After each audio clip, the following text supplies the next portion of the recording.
인사하겠습니다. 마라나타.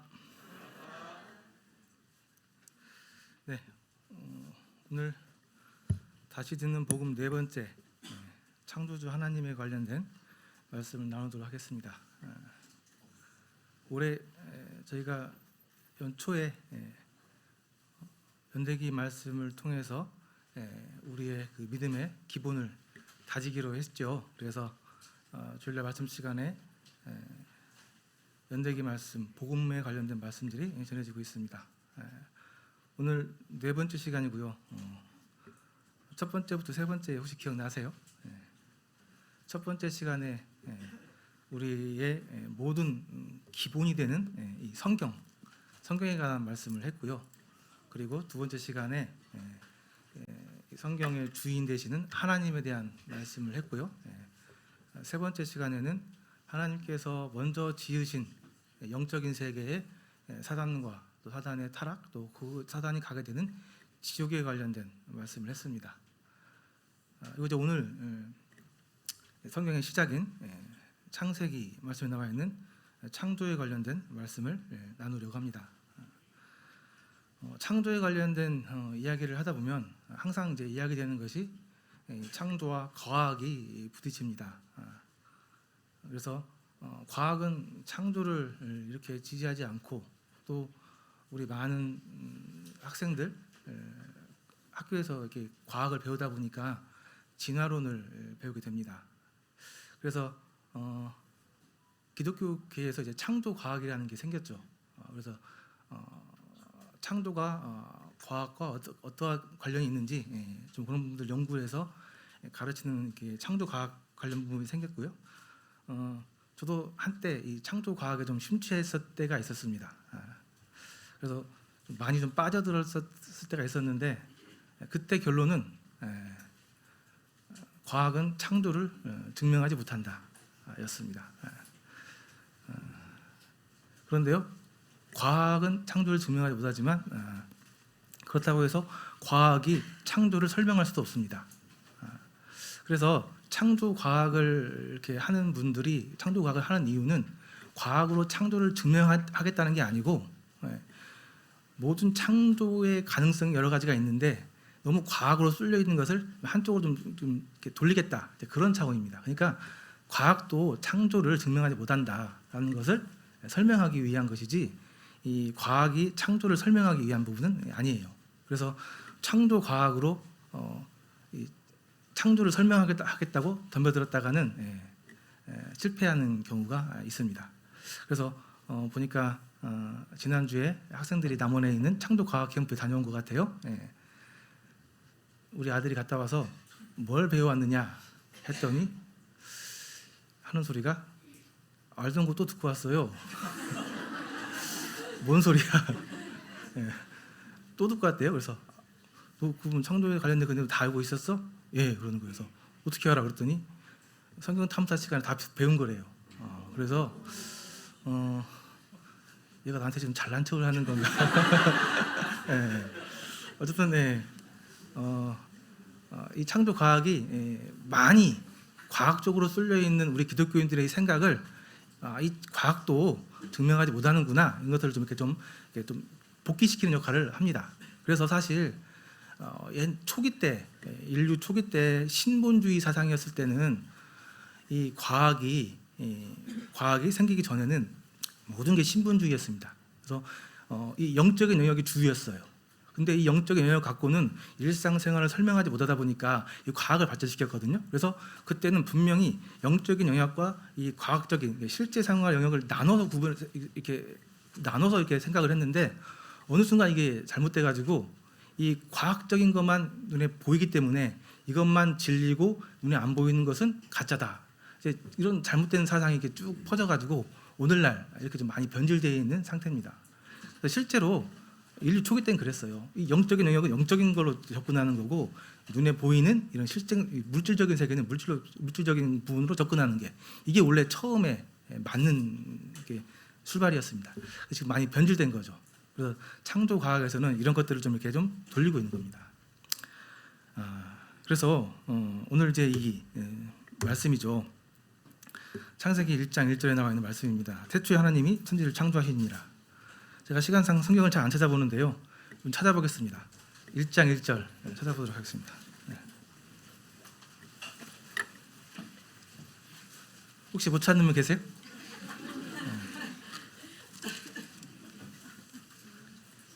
성경책을 처음 시작하면 맨 처음에 나오는 말씀입니다. 태초에 하나님이 천지를 창조하시니라. 이 말씀을 잘 생각해 보면요, 맨 처음에 나와 있는 무슨 태초라는 말씀이 있습니다. 태초 언제냐 이거죠? 시기를 얘기하는 거예요. 태초에. 그 다음에 하나님 주어가 나와 있습니다. 주인공이에요.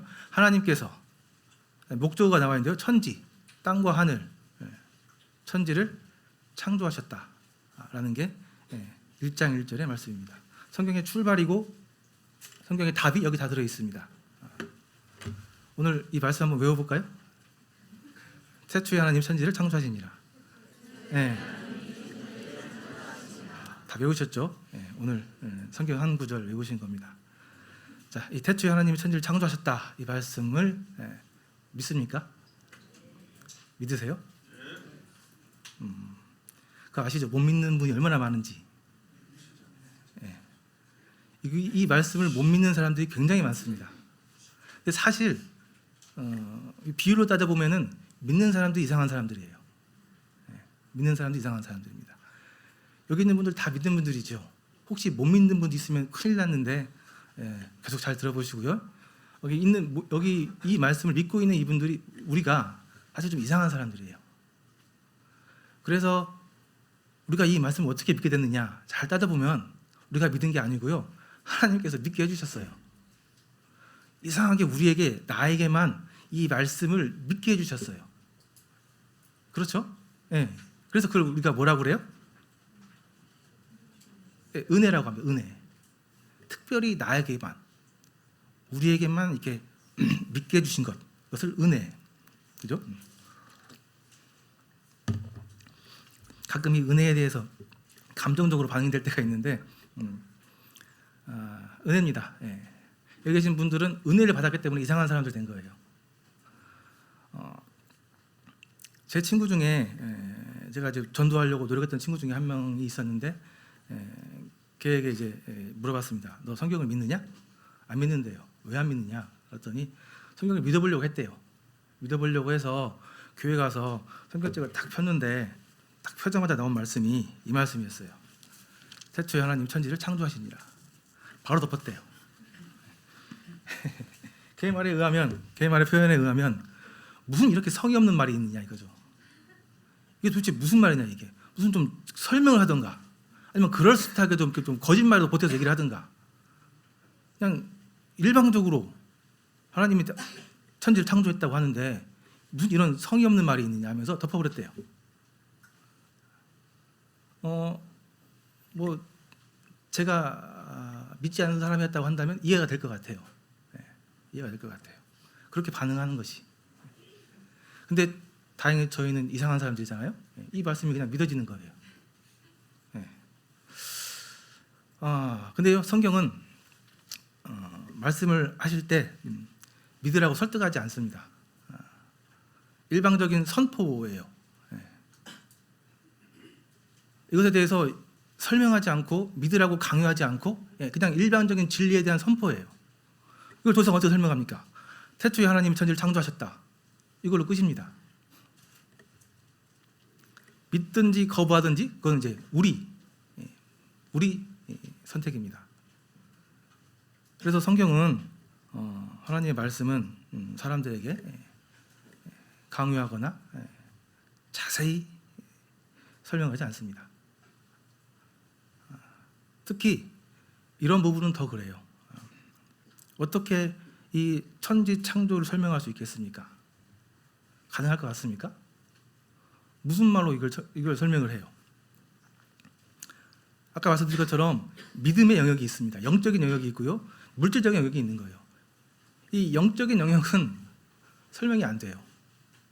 정확히 얘기하면 설명을 해도 못 알아들어요. 어떻게 알아들어요 이걸?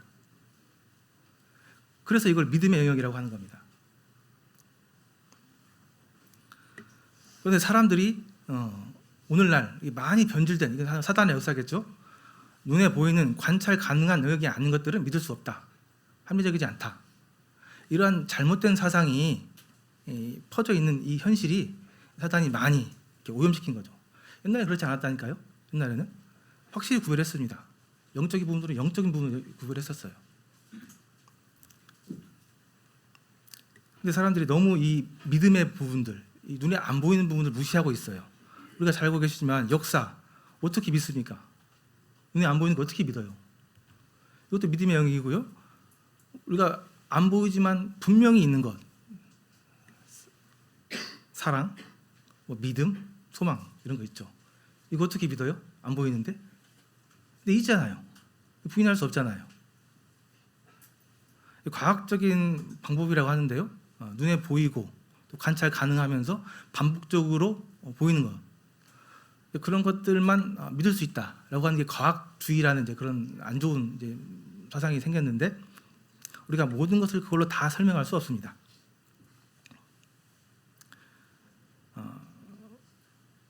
사람들은 이 눈에 보이지 않는 영적인 부분이 있는 것에 대해서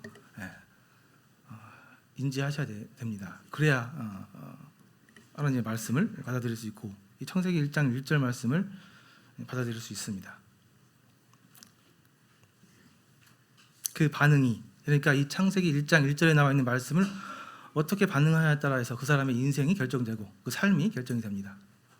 이 말씀을 은혜로 믿어져서 믿음으로 받아들이는 사람들이 있는가 하면은 그렇지 않고 덮어버리는 사람들이 있습니다.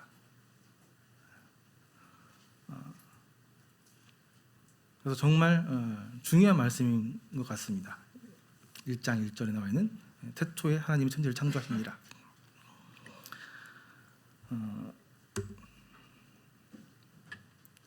혹시 이 중에 이 말씀이 혹시라도 믿어지지 않는 분이 계신다고 한다면 혹시 잘 생각해 주시면 좋겠습니다. 이게 정말 중요한 문제입니다. 안 믿어지는데 믿어지는 척 할 수도 있어요. 혹시라도 이 창세기 1장 1절 말씀이 진짜 믿어지지 않는다고 한다면 잘 고민해 보시고 하나님 앞에서 간절하게 겸손한 마음으로 기도하시면 좋겠습니다. 이것은 우리가 우리 힘으로 믿고 싶다고 해서 믿을 수 있는 그런 성질의 것이 아닙니다. 하나님께서 은혜로 믿을 수 있게 해 주셔야, 그래야 믿음이 생기는 그런 말씀입니다. 신중하게 잘 생각해 주시면 좋겠습니다. 네, 계속 이어서 창조에 대한 말씀 하겠습니다. 자, 태초에 하나님 천지를 창조하시니라. 창세기 1장 1절에 나와 있는 말씀이죠. 2절에 보면은 땅이 혼돈하고 공허하며 흑암이 깊음 위에 있고 하나님의 영은 수면 위에 운행하시니라 말씀이 나와 있습니다. 창세기 이 창조, 하나님에 대해 창조에 관련된 말씀을 공부해 보면 창조가 두 부분이 있다는 것을 알게 됩니다. 창세기 1장 1절이 첫 번째 창조입니다. 이것은 이제 무에서 유를 만들어내는 창조입니다. 하나님만 하실 수 있는 창조예요. 아무것도 없는 상태에서 뭔가 물질, 존재를 만들어내는 창조, 이게 첫 번째 창조, 하나님만 하실 수 있는 창조입니다. 태초에 하나님 천지를 창조하시니라. 이때 하나님께서 아무것도 없는 것에서 존재, 물질, 존재를 창조하셨습니다. 근데 그 첫 번째 상태가 이루어진 첫 번째 창조가 이루어진 그 상태가 어떠하냐면 땅이 혼돈하고 공허하며 흑암이 깊음 위에 있고 하나님의 영은 수면 위에 운행하시니라. 그러니까요, 첫 번째 창조가 이루어지고 그 다음 첫 번째 창조가 이루어진 그 상태가 어떠냐면 혼돈하고 공허하고 흑암이 있다는 겁니다. 이 혼돈을 질서로, 공허를 의미로, 흑암을 빛으로 바꾸는 창조가 두 번째 창조입니다. 그 두 번째 창조가 일어나는 것이 우리가 알고 있는 것처럼 이 첫째 날부터 여섯째 날까지 하나님께서 쭉 창조하신 내용이에요. 그래서 우리 주일학교 시간에 잘 배우셨죠. 첫째 날에 하나님이 뭘 만드셨고 둘째 날에 뭘 만드셨고. 그래서 오늘 창조에 관련된 말씀이기 때문에 잠깐 좀 보도록 하겠습니다. 첫째 날에 하나님께서 빛과 어둠을 만드셨습니다. 그래서 빛을 만드셔가지고 빛과 어둠을 가르셨어요. 질서를 만드신 거죠, 질서. 둘째 날에 물을 가운데 공간을 만드셔가지고 하늘 위의 물과 땅 아래의 물로 이렇게 구분을 하셨어요. 그죠? 세 번째 날 물을 한쪽으로 모았죠. 한쪽으로 모아서 땅을 만들고 모아져 있는 곳은 바다. 그리고 땅에 식물 만드셨습니다. 넷째 날에 광명체, 우주, 둘째 하늘이라고 표현되어 있죠. 우주의 광명체들을 만드셨습니다. 해, 달, 별. 그리고 다섯째 날 바닷물 속에는 물고기, 첫째 하늘 공중에는 새, 그리고 여섯째 날 땅에 동물들, 사람들도 만들었습니다. 이게 이제 하나님께서 만드신 6일 동안의 창조 과정입니다. 하나님께서 계획을 가지고 순서대로 완벽한 능력으로 온전하게 창조하신 창조. 첫째 날 하나님께서 빛과 어둠을 나누셨죠. 빛과 어둠이 혼돈된 상태였는데 질서를 가지게 하기 위해서 빛과 어둠을 나누셨어요. 둘째 날 물을 나누셨습니다. 물을. 하늘 위의 물과 땅의 아래의 물. 세 번째 날 한 곳으로 물을 모아서 땅과 바다 만드셨고요. 넷째 날에 광명체, 두 번째 하늘 우주에 많은 별들, 해, 달, 별들 만드셨습니다. 그죠? 다섯째 날 하나님께서 바닷물 속에 물고기 만드셨고요. 공중에 새들을 만드셨습니다. 여섯째 날 마지막 날이죠. 여섯째 날 하나님께서 지상에 동물들을 만드셨습니다. 이게 이제 우리가 잘 알고 있는 6일간의 하나님께서 지구를 이렇게 만들어 나가시는 과정입니다. 하나님께서 창조하신 겁니다. 아까 우리 사장님께서 꽃 얘기하셨는데 저는 좀 이 창조물들을 좀 보여드리도록 하겠습니다. 이게 정말 재밌습니다. 자, 하나님께서 만든 창조물입니다. 어딘지는 모르겠지만 아름답습니다. 그죠? 여기도 어딘지 모르지만 아름답습니다. 그렇죠? 자, 그다음에 꽃. 저는 이걸로 선물 대신하겠습니다. 자, 바닷속도 있습니다. 바닷속도. 예술 하시는 분들은 알아요. 하나님이 어떠한 예술적 감각을 갖고 계시는지 가히 따라갈 수 없는 놀라운 예술적 감각입니다. 이 색채만 보세요. 색감만 보세요. 어떻게 이렇게 색깔을 예쁘게 잘 하셔가지고 대충 만들어도 될 것 같은데 이렇게 잘 만들어졌는지 놀랍습니다. 새도 그냥 만들지 않아요. 새도 정말 아름답게. 이게 창조주 하나님의 능력입니다. 창조주 하나님의 디자인 능력, 상상력, 크리에이티브, 하나님의 능력입니다. 오로라. 제 버킷리스트 중에 하나입니다. 이거 한번 보러 가는 게. 이거는 아름다운 걸 떠나서 그 웅장함, 그 웅장함에 그냥 압도돼서 입이 벌어진다고 하는. 이걸 보려면 저기 핀란드 그런 데를 가야 한다는데 갈 수 있을지 모르겠습니다. 하나님께서 완벽한 능력으로 계획을 가지고 6일 동안 창조하셨습니다. 정말 아름답게 최고의 작품으로 만드셨습니다. 이 모든 창조를 어떻게 하셨습니까? 말씀으로. 잘 생각해 보세요. 말씀으로. 하나님께서는 말씀으로 이 모든 것을 다 창조하셨습니다. 잘 기억하세요. 말씀으로. 이러한 놀라운 창조물의 한 가운데 에덴 동산이라는 것을 만드셨습니다. 그 우주가 얼마나 넓은지 아시죠?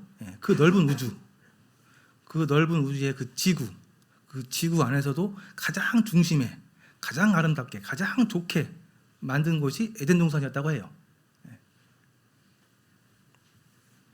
그 에덴 동산에 하나님께서 뭘 만드셨죠? 사람을 만드셨어요. 사람. 보니까 하나님이 이르시되 우리 형상을 따라 우리의 모양대로 우리가 사람을 만들고 그들로 바다의 물고기와 하늘의 새와 가축과 온 땅에 기는 모든 것을 다스리게 하자.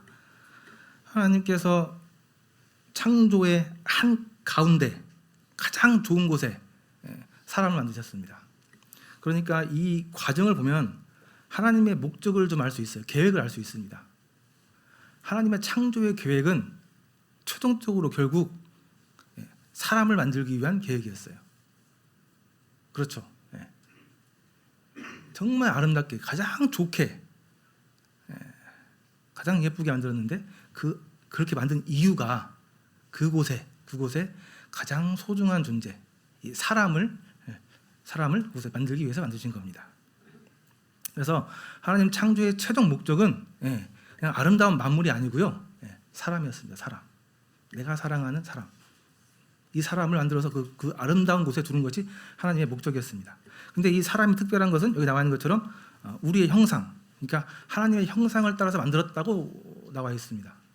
그래서 하나님의 형상을 만들었다, 하나님의 모양을 따라서 만들었다, 하나님의 형태를 가진 사람을 만들었다 얘기하면 이제 그렇다면 하나님이 정말 우리 같이 생겼나, 머리 있으시고 가슴 다리 있고 팔다리 있고 그렇게 생기셨나, 그것은 알 수 없습니다. 그렇죠? 하나님은 사실 영이시기 때문에 형상이 없습니다. 그래서 이 형상이란 말을 우리가 눈에 보이는 이 모양으로 생각한다고 하면 좀 안 맞고요. 종합적으로 생각을 해보면은 이게 특성인데요, 하나님의 특성인데요, 하나님의 특성 중에 우리 사람에게 주어진 특성이 뭔가 닮았는데 그것은 여러 가지로 종합해 본 결과 영적인 능력입니다. 영적인 능력. 사람에게만 특별히 하나님을 닮은 뭔가가 있는데 그것이 영적인 능력입니다. 영적인 능력. 이 세상 모든 만물 중에 영적인 능력이 있는 존재는 사람이 유일합니다. 그 영적인 능력이 뭐예요? 영적인 능력이 뭐냐면은 하나님, 절대자, 하나님을 인지하고 그분과 소통할 수 있는 능력입니다. 그래서 사람이 하나님을 닮았다, 이 말은 사람에게 하나님을 인지하고 하나님과 소통할 수 있는 능력이 있다, 이 말인 거예요. 그래서 하나님의 형상을 닮았다라는 말이 무슨 말인지 감이 오시죠? 하나님의 형상을 따라서 사람이 이렇게 지어졌습니다. 그런데 결과적인 얘기지만 나중에 이 하나님의 영이 사람을 떠났죠. 그래서 성경 말씀에 보면 사람이 생명이 떠나서 육체가 되어버렸다고 표현하고 있잖아요. 그게 뭐예요? 영적으로 죽은 거예요. 하나님을 인지하고 하나님과 소통할 수 있는 능력, 그 영적인 능력이 떠나버린 것, 이것이 성경에서 얘기하고 있는 영적인 죽음 얘기하는 겁니다.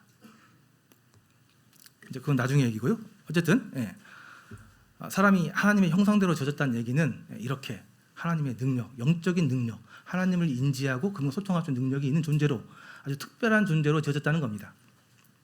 근데 이렇게 얘기하면 감이 잘 안 와요. 그래서 하나님의 형상대로 만들어졌다, 이 말을 좀 어떻게 하면 좀 이렇게 잘 느끼실 수 있을까 고민하다가 제가 생각해낸 것이 이제 이거였습니다. 다들 다들은 아니죠. 결혼하셔서 이제 자녀를 낳아 보시면 자기를 닮은 아들이나 딸들이 있습니다. 그죠? 똑같아요. 똑같습니다. 아니, 그게 똑같다는 게 아니고 하나님도 똑같다는 겁니다. 당신을 닮은 존재가 그분에게는 정말 소중하다는 거죠. 그러니까 나를 닮은 존재가 있다는 것 자체가 이게 얼마나 소중한 존재인지를 좀 실감하지 않는 얘기입니다. 그러니까 여기 지금 신혼부부도 계신 것 같고 지금 얼마 안 있으면 곧 나오는 우리 신혼부부도 있는 것 같은데 조만간 생깁니다. 나를 닮은 존재, 나를 닮은 존재가 생기는 거예요. 나타나는 거예요. 이게 얼마나 얼마나 소중한 존재인지 그 목숨을 내도 아깝지 않을 정도, 그 말에 실감하실 수 있다는 얘기입니다. 그러니까 우리가 하나님께서 우리를 창조하셨는데 하나님의 형상대로 창조하신 사람이라는 것에 대해서 너무 이렇게 무감각하게 받아들이고 있다고 한다면 너무 모르시는 얘기라는 거예요. 우리 사람은 모든 많은 만물 중에 그냥 하나가 아니라는 거예요. 모든 만물 중에 모든 만물이 우리를 위해서 지어졌고 그 중간, 그 중심에 하나님의 형상대로 만들어진 존재가 사람이라는 겁니다. 그래서 사람은 수많은 창조물 중에 하나가 아니고 창조의 최종 목적, 정말 소중한 존재라는 것입니다. 이 나를 닮은 자녀가 나에게 정말 특별한 존재인 것처럼 하나님께서 우리 사람들을 그렇게 특별한 존재로 그렇게 바라보고 계십니다. 이걸 잊으시면 안 됩니다. 이걸 잊으시면 안 돼요. 또 이걸 모르시면 정말 슬픈 일입니다. 그래서 성경 창세기 1장 1절에 나와 있는 태초에 하나님이 천지를 창조하셨다. 이 말씀은 굉장한 말씀입니다. 다시 한번 높아심에 말씀드리지만 이 말씀을 꼭 믿으시길 바랍니다. 이 말씀을 못 믿는다는 것은 너무나 안타깝고 불행한 일입니다. 꼭 이 말씀을 믿으시고요. 믿으신 우리 성도님들은 내 존재 자체에 대해서, 내 존재 가치에 대해서 폄하하지 말고 정확히 알고 계시면 좋겠습니다. 내가 어떤 존재인지, 하나님 앞에서 어떤 존재인지.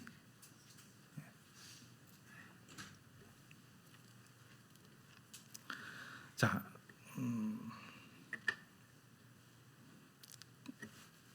자존감을 가지고, 자부심을 가지고 하나님 자녀답게 사셨으면 좋겠습니다.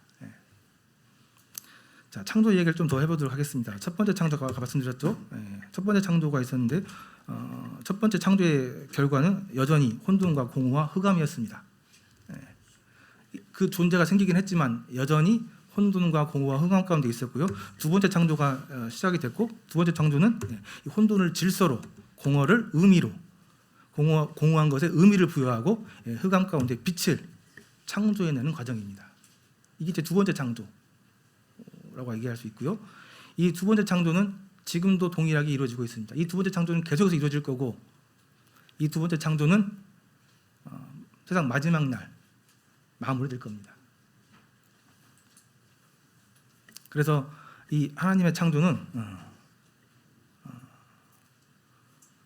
우리 가운데서 여전히 아직도 이루어지고 있습니다. 좀 더 자세히 보도록 하겠습니다. 질서가 없는 인생은 두려움, 걱정, 근심, 이정표 없이 어디로 가는지 모르고 운전해 본 적 있으세요? 내비게이션 고장나고 이정표가 안 보이는 길에서 어딘가 이 길이 맞을 거라고 가고 있는데 확신은 없고, 그렇게 가실 때 느끼는 두려움, 걱정, 근심, 그런 거 경험해 본 적 있으세요? 하나님의 말씀 우리 가운데 들어오셔가지고 기준이 되고 질서가 됐을 때 우리에게 방향 감각이 생기고, 무엇이 옳고 그른지, 어디로 가는 게 바른 방향인지 알 수 있는 기준이 생깁니다. 하나님께서 두 번째 창조 우리 가운데 하시는 것은 그런 질서를 세우는 거예요. 그런데 이런 질서가 없으면 두렵습니다. 걱정이 되고요, 근심이 돼요. 무슨 작은 일 하나만 생겨도 근심이 됩니다. 세상 사람들, 이런 질서가 없는 세상 사람들 가운데서 건강검진을 받았는데 뭔가 이상이 발견됐다. 그래서 와라 병원에. 얼마나 걱정되시는지 아시죠?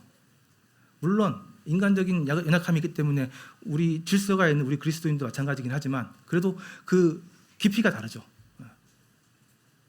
이 질서가 없는, 하나님의 말씀이 없는 이 인생은 너무나 걱정이 너무 많습니다. 모든 게 다 걱정이에요. 확신이 없어요. 이렇게 사는 게 맞나? 이렇게 하는 게 맞아? 이걸 해야 돼? 무엇을 해도 확신이 없습니다. 요한복음 14장에 보니까 하나님이 자기 평안을 너에게 끼치노니 곧 나의 평안을 너에게 주노라. 내가 너에게 주는 것은 세상에 주는 것 같지 아니하니라. 너희는 마음에 근심하지 말고 두려워하지도 말라. 하나님의 말씀이 우리 가운데 들어왔을 때, 우리 삶 가운데 기준을, 질서를 잡으셨을 때 우리 가운데 평안이 옵니다. 어디가 출발이고 어디가 목적지고 어디로 가고 있고 어디로 가는 게 바른 방향인지 알고 가는 거랑 그런 걸 전혀 모르고 그냥 감으로, 얼마나 두렵겠어요. 확신이 없는데.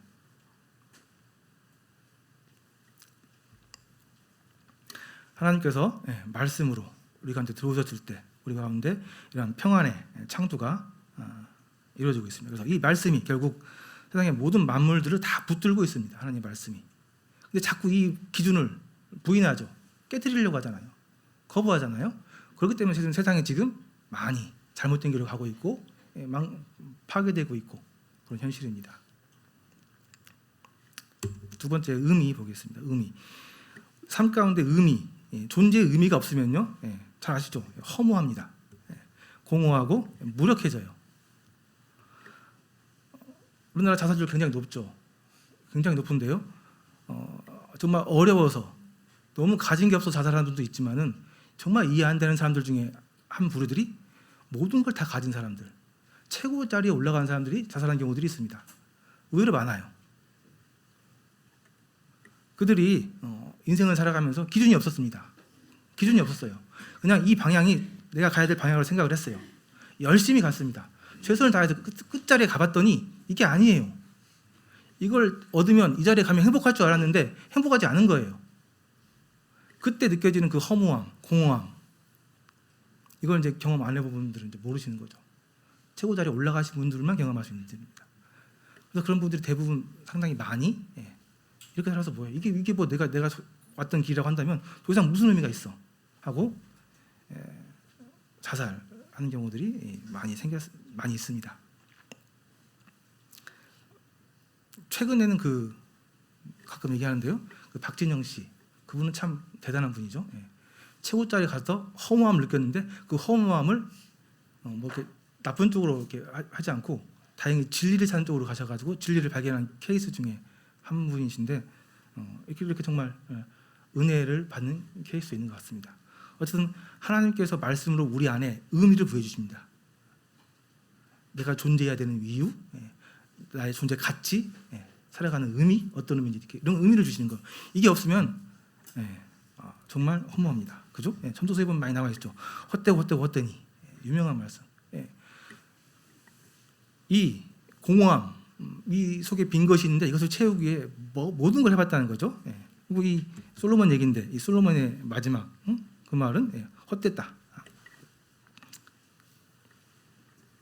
해 아래에서 내 손으로 한 모든 일과 내가 수고한 모든 것이 다 헛되어 바람을 잡는 것이며 해 아래에서 무익한 것이로다. 최고점에 올라가 보신 분의 간증입니다. 이럴 수밖에 없는 게 당연한 거죠. 아까 말씀드린 것처럼 하나님의 말씀이 우리 안에 들어오셔야 영적인 생명이 우리한테 있는 것이고, 이 하나님으로 채워져야 될 공간에 자꾸 다른 것들로 채우려고 채워봤자 이게 채워지겠습니까? 안 채워지는 거예요. 이거는 영적인 공백이 영적으로 있는 것으로 채워져야 되지, 이 세상에 있는 물질적인 것, 세속적인 것들을 채워주려고 해봤자 만족이 되지 않는 거죠. 그래서 아까 말씀드린 것처럼 우리 육체 가운데 생명이 따라서 영적으로 죽게 되었는데, 그 생명이 만족을 얻는 것은, 행복을 얻는 것은, 생명을 얻는 것은 영적인 것이 들어와야 된다는, 그 영적으로 들어오는 것이 말씀으로 우리 안에 들어오는 것이고, 그게 그 일을 하시는 것이 하나님께서 하시고 계시는 두 번째 창조의 과정이라는 거예요.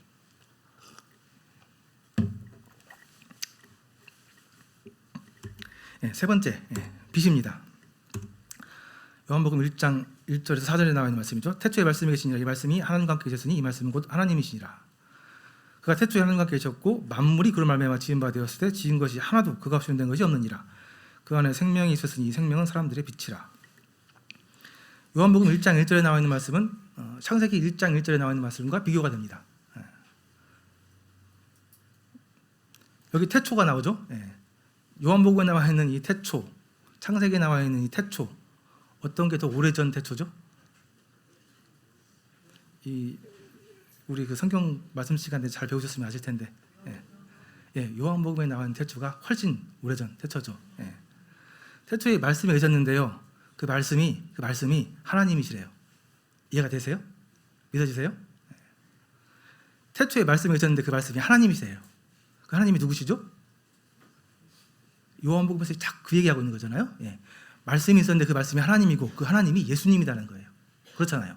요한복음의 결론은 그 말씀, 그것이 하나님인데 그 하나님이 예수님이고 예수님이 우리 안에, 그 안에 생명으로 오셨고 그 생명이 빛으로 우리에게 비춰졌다. 1절에서 4절에 쭉 하고 있는 말씀이잖아요. 그죠? 그래서 이 주제는, 이 말씀은 말씀이 하나님이고 말씀이 예수님이고 말씀이 생명이고 말씀이 빛이다. 그 빛이 우리에게 비춰졌고 그 생명이 우리 안에 들어왔다. 이것을 믿느냐?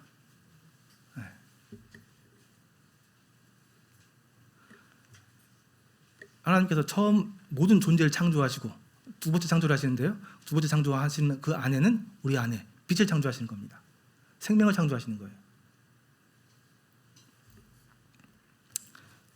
그래서 이 빛이 우리 가운데 말씀으로 들어와 생명을 창조했고, 또 우리 이 이 하나님의 창조는 계속해서 우리 가운데서 하나님의 형상을 회복하는 창조를 계속하고 계십니다.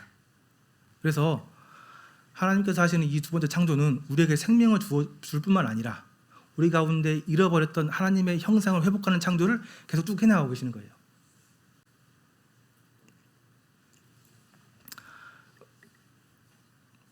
그 창조가 지금 우리 마음 가운데서 계속 이루어지고 있으니까 잃어버렸던 하나님의 형상, 태초의 우리 형상, 이 잃어버린 형상을 하나님께서 계속 재창조하고 계시는 거예요.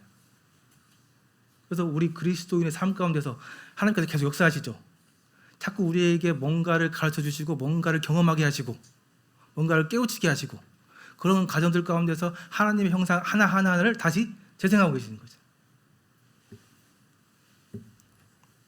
그것이 하나님께서 지금 우리 삶 가운데서 우리에게 생명을 주시고 하나님의 형상을 회복시키는 창조를 계속해서 이어나가고 계시는 겁니다. 그래서 이 창세기 1장의 결론은 하나님이 지으신 모든 것을 보시니 보시기에 심히 좋았더라. 해피엔딩이었습니다. 그죠? 아까 보셨잖아요. 그 아름다운 창조물, 그 창조물 안에 하나님의 형상을 닮은 사람. 근데 안타깝게도 그 아름다운 창조물 보셨죠? 사진 그것도 사실 고장난 거잖아요. 파괴된 거잖아요. 인류가 죄를 짓기 전에는 더 아름다웠다는 얘기잖아요. 그리고 결론적으로 사람도 타락하게 되었지만 그렇지만 중요한 것은 하나님의 창조를 멈추지 않고 지금도 계속되고 있다는 것. 그 창조 가운데서 죽어있는 사람들에게 생명이 심어지고 있고 생명이 있는 사람들에게 하나님의 형상을 회복시켜 가고 있는 것. 그것이 하나님께서 지금도 계속 하고 계시는 창조. 저는 이 창조의 범위에 대해서 좀 깨닫게 되면서 몸에 전륜이 좀 왔었습니다. 저는 창조가 끝난 줄 알았어요.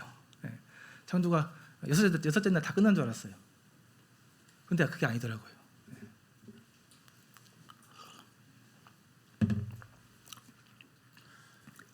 하나님께서는 지금도 우리 가운데, 우리 마음 가운데 하나님의 그 창조의 일을 계속하고 계십니다.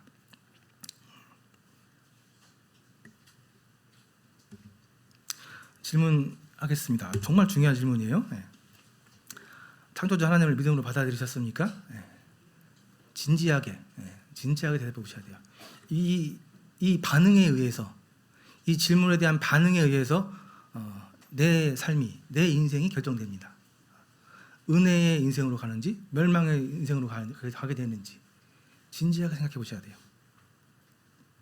그래서 이 창조주 하나님을 믿음으로 받아들였다, 태초에 하나님 천지를 창조했다 하는 이 말씀이 내 마음 가운데서 순전하게 믿어졌다고 한다면은 그 안에 하나님께서 생명을 창조하신 거예요. 은혜입니다. 복 받으신 거예요. 그런데 혹시 이 말씀이 창조주 하나님이 받아들이지 않고 아까 제 얘기했던 친구처럼 그냥 거부감이 생겨서 거부해서 반항 이렇게 책을 덮어버리는 그런 반응이 일어난다고 한다면 잘 생각해 보시고 하나님 앞에 기도하시면 좋겠습니다. 그래서 우리가 이 다시 듣는 복음을 말씀 전하는 이 첫 번째 이유는 이거예요. 그죠? 혹시 우리 가운데 아직 믿음이 없는 분들이 혹시 있을까봐 잘 생각해 보시면 좋겠습니다. 두 번째 질문인데요. 이게 우리 성도들에게 꼭 중요한 질문이라고 생각합니다. 하나님의 창조가 여전히 내 마음속에서 이루어지고 있습니까? 우리 안에 하나님께서 생명을 창조하셨죠. 생명을 창조하셨는데요. 생명이 창조가 됐지만 망가진, 파괴된 형상은 아직 그대로 있습니다. 그렇죠? 그래서 하나님께서 계속 일하셔서 우리 가운데 이 망가진 형상, 파괴된 하나님의 형상을 하나하나 다시 재창조하고 계시는 과정입니다. 그렇죠? 그러한 삶 가운데 성도들이 좀 살고 계시는 거고요. 이 창조가 무엇으로 이루어지고 있다고요? 정말 아까 중요하다고 꼭 기억하라고 말씀드렸는데 말씀으로 생명을 창조하는 것도 형상을 회복하는 창조도 말씀으로 이루어지고 있습니다. 우리 가운데 말씀으로 이루어지고 있어요. 말씀이 없이 구원받는 것 불가능하고요. 하나님의 형상, 그리스도인으로 회복되는 건 불가능합니다. 말씀으로 살아가셔야 돼요. 근데 이 재창조의 과정이 쉽지만은 않습니다. 해보셨기 때문에 아시죠? 고통이 따르죠. 괴로움이 따르고. 근데 멈출 수 있습니까? 멈출 수 없습니다. 쉴 수도 없어요. 요즘 보니까 유명한 좀 잘 나가는 책이더라고요. 하나님의 열심. 혹시 기회 되시면 한번 읽어보시면 좋을 것 같습니다. 제가 그리스도인의 고난을 이해하는데 많은 도움을 준 책입니다. 하나님의 열심. 하나님께서 열심히 일하시기 때문에 우리 삶이 괴로운 거예요. 아주 괴로운 거예요. 하나님은 졸지도 쉬지도 않고 열심히 일하시는 거예요. 좀 천천히 좀 하세요. 아니요. 좀 쉬었다. 없어요. 하나님은 너무 열심히세요. 그 열심히, 하나님의 열심히 우리를 재창조해 나가십니다. 그래서 결국 우리는 미안한 건 아니죠. 결국은 완성돼요. 하나님께서 우리 결국 완성시키십니다. 그것도 최고의 작품으로. 하나님의 손길은 쉬거나 졸지 않으시고 파협하지 않는 최고의 장인의 손길입니다. 절대 쉬지 않으세요. 그리고 그 손길은 최고의 손길이에요. 우리를 최고의 작품으로 결국은 만드십니다. 튼튼한 강철을 만들기 위해서 얼마나 달금질 하시는지 아시죠? 그 뜨거운 물에 집어넣고 때리고 저희 센터에 유명한 목공 선생님이 계십니다. 그분은 이제 목공 일 하시는 분인데 그분은 목수라기보다는 작품 만드시는 분이에요. 제가 이제 그분 따라서 도마를 만들어봤습니다.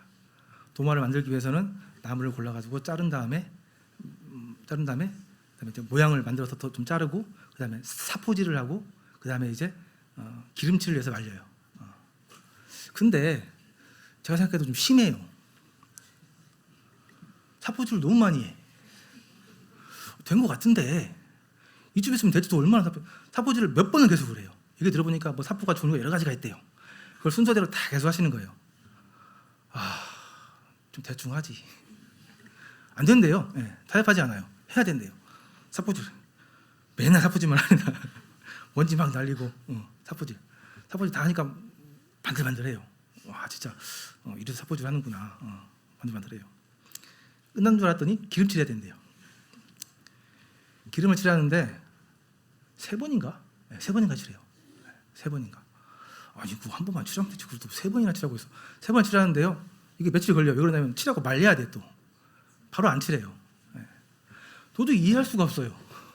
모르니까 왜 저렇게까지 하는 거야?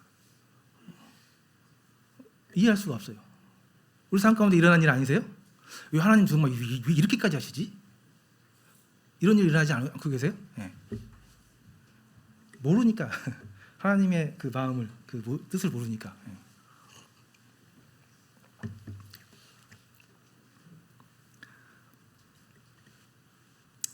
이해할 수 없습니다. 처음엔 이해할 수 없어요. 왜 이렇게까지 하시지? 너무 심하신 거 아닌가? 이것까지 다 깎아낸다고? 이건 남겨놔야 될 것 같은데. 깎고 자르고 대패질하고 수없이 깎아내고 그랬더니 또 사포질해서 깎아내고 기름칠하니라고 그렇게 해서 도마가 완성이 됐습니다. 완성되고 나서 보니까 달라요. 도마니까 이렇게 칼질하고 하잖아요. 물도 묻잖아요. 잘 안 틀어지고 물도 잘 안 스며들고 다 이유가 있더라고요. 이러한 장인의 손길에서 그 도마 나무가 하는 일은 무슨 일입니까? 나무는 어떻게 해야 돼요? 그냥 버티고 견디는 겁니다. 그렇죠. 나무가 할 일이 뭐가 있어요? 그냥 버티고 견디면 됩니다. 성도님들 뭐 많이 하시죠? 뭐 하시는지 모르겠지만 결국은 버티는 겁니다. 견디는 거예요. 끝까지 참고 버티는 겁니다. 근데 버티고 견디는 게 쉬운 일이 아니죠. 어렵습니다. 저 모르겠어요. 제가 많은 분들 보는데 정말 힘들겠다. 뭐라고 위로해드려야지? 예. 근데 어쩔 수 없어요. 버텨야 돼요. 참고 견뎌야 됩니다. 이게 하나님께서 하시는 일이에요. 근데 그나마 위로가 되는 것은 그 하나님의 뜻을 알 때 조금 위로가 됩니다. 하나님이 왜 이렇게 하시는지, 무엇을 하려고 하시는지 그걸 알면 조금 위로가 돼요. 좀 참을만 해요. 그래서 우리가 계속 하나님을 알아야 된다. 하나님을 알아야 된다. 제발 나 좀 알아라. 내가 이런 존재야. 내가 이런 일을 하고 있는 거야. 계속 그 말씀하시는 게 그거죠. 그래야 버틸 수 있으니까. 그래야 참을 수 있으니까. 그래서 성경을 읽는 이유도 우리가 이 세상을 살아가면서도 하나님이 어떤 분이신지 알기 위해서 또 그 알아야만 우리가 이 모든 과정들을 버티고 견뎌낼 수 있기 때문에 그렇습니다. 그래서 그 하나님이 열심히 그 책에서 그 목사님이 그러시더라고요. 죽었다가 복장하십시오. 네, 각오하십시오 이렇게 하더라고요. 왜 그러냐면 하나님께서 쉬지 않으시니까. 하나님은 타협하지 않으시니까. 결국은 마지막에는 모든 걸 다 완성해서 최고의 작품으로 만들어내실 거니까. 그래서 그렇게 얘기하시더라고요. 근데 저는 그렇게 말씀 못 드리겠어요. 그분은 이제 연세가 있으신 분이기 때문에 가능한 것 같은데, 제가 드리고 싶은 말씀은 하나님을 믿고 신뢰하시기를 바랍니다.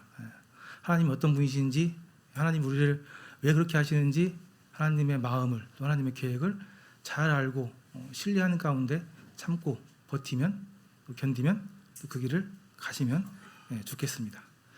네, 그러면 이상으로 마치고요. 마치도록 하겠습니다. 감사합니다.